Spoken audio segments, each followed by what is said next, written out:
In this video, what we're going to cover are single leg pogos on the ground. We're going to start with a vertical variation, and for those of you who want a little bit more variability within your programming and want a little bit more of a challenge while still in phase one, we're going to add two more variations of a side to side and a forward back. Other things we'll cover in this video, Nick's got a dowel off to his side. For anybody who wants to be able to do these and feels confident and comfortable with their foot and ankle and the rest of their leg in jumping, but needs a little bit of balance support, a dowel would be a perfect solution.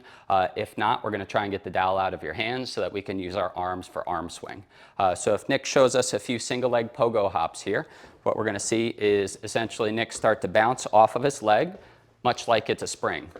As you can see from this straightforward view, what Nick's doing a good job on is keeping his foot centered underneath his body and not letting his knee wobble in or out.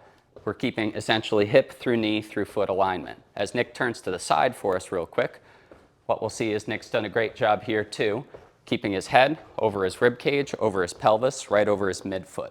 What we don't want to do is essentially lose that stack variation by having this opposite leg travel forward and in front of us. Usually that's going to make somebody feel like they're leaning backwards a bit. With it right underneath Nick, what he's doing is, again, feeding right into the stack principles. Final thing Nick's showing us really well here is if he's compressing the spring and it's staying nice and stiff, his knee is not going to bend much. If Nick shows a few reps where his knee starts to bend more, what we're going to see is he may be able to jump a little higher, but he's going to get off the ground slower. Our goal in working with you as runners is to essentially get you off of the ground quick, not to have you jumping through the ceiling. So we want these pogo jumps to work just like a pogo stick, where it's about stiff springs and getting off the ground as fast as you can.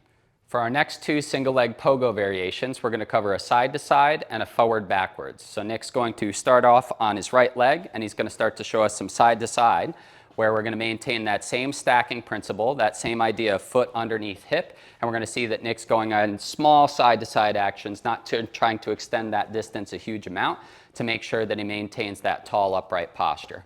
The next one will hit our forward backwards, so we're going to imagine that that line is still just like a ½ inch or so big, and we're just jumping right over and right back from that line to get that same forward backwards mentality. Perform for the prescribed number of sets and reps.